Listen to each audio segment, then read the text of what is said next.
Some morning musings about life. I was on the web last night, just increasing my general knowledge. And I came to this talk about doctors and health and stuff like that. And after this person talked about half their talk, I realized, I've heard this before. Where did I hear this? Oh yeah, that's right. Jesus said the same thing in a parable. Which reminded me that King Solomon wrote, "There's nothing new under the sun." You know, there it is. It's coming up in the morning. Does that approximately 365 days a year. 12 months out of the year. The way we count years these days, or time. Nothing new under the sun.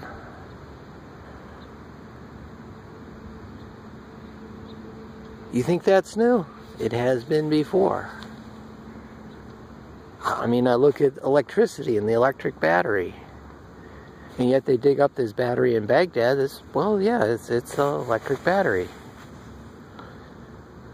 Nothing new under the sun. Men are men, women are women, they reproduce.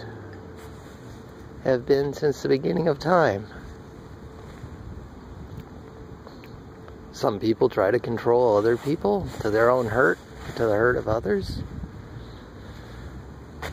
It's the way it's always been. I was reading in National Geographic about these, new branch on the human tree. It's like, yeah, okay, so what's new about that? If we all got off the same boat a few thousand years ago, and spread out over the earth, all human beings would have similar characteristics. You know, like legs and feet and arms and DNA and RNA. And the blood would be interchangeable, right? You know, if we were all part of the same human family.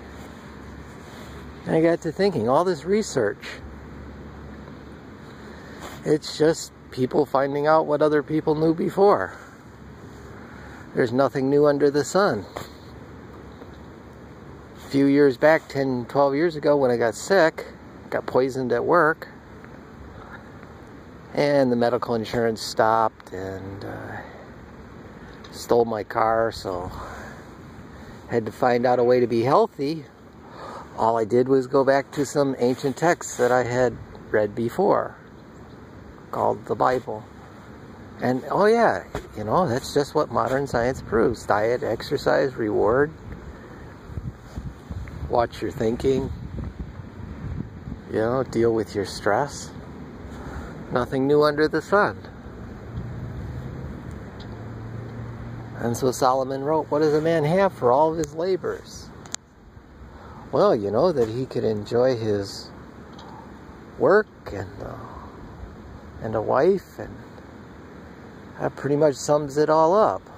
You know, relationship and more relationships, life and more life. All this research.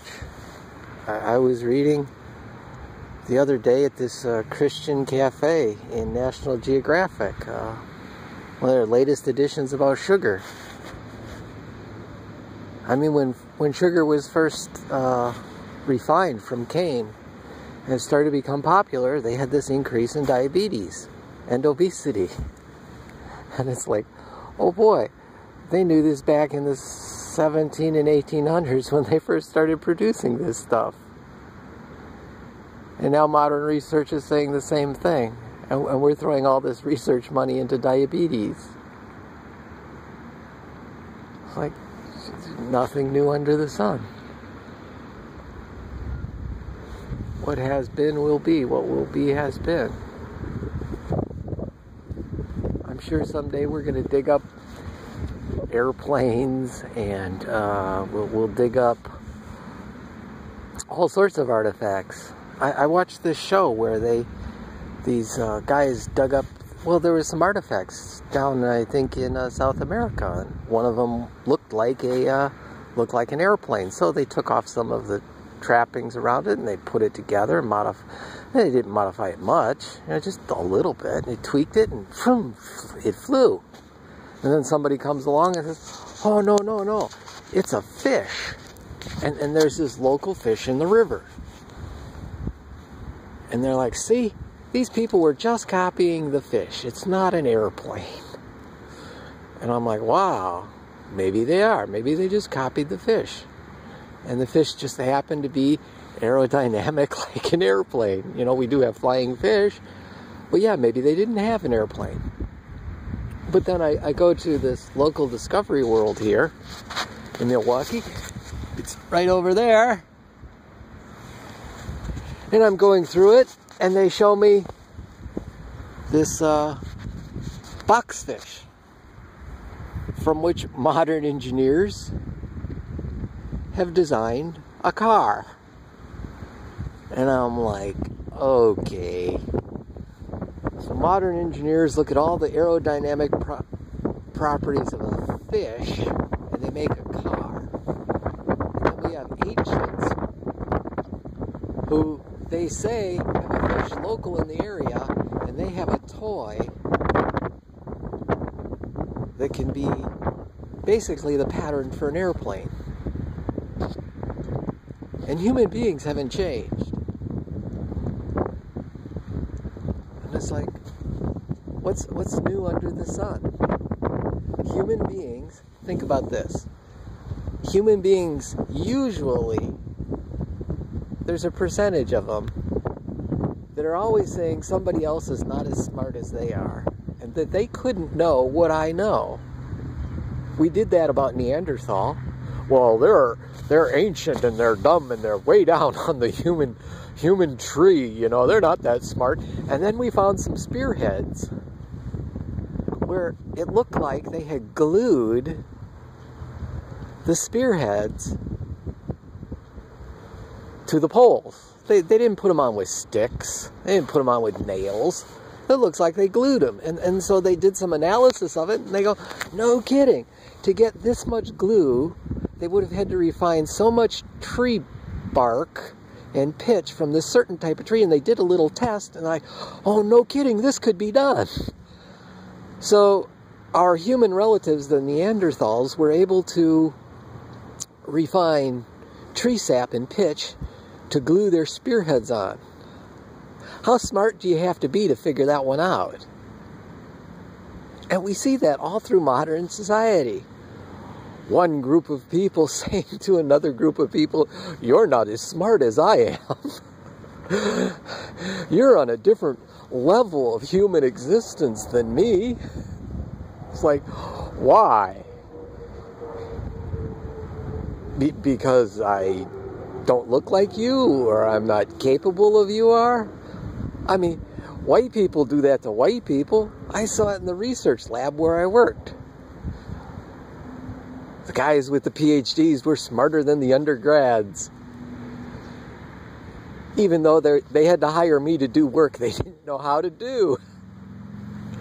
So discrimination is not new. We don't have to research that. All you have to do is look around. Human beings discriminate. And we look at all of these ancestors who we say are not as smart as we are, and weren't as advanced, and yet these people could hunt and fish and feed themselves, whereas most modern men, at least in the United States, if our society kind of crumbled, would have a hard time feeding themselves without their money and without a grocery store. So who's smart? I mean, when I go on the web and I research all these things and I piece them together, it's like, nah. These people lived for thousands of years and they reproduced and they had technology.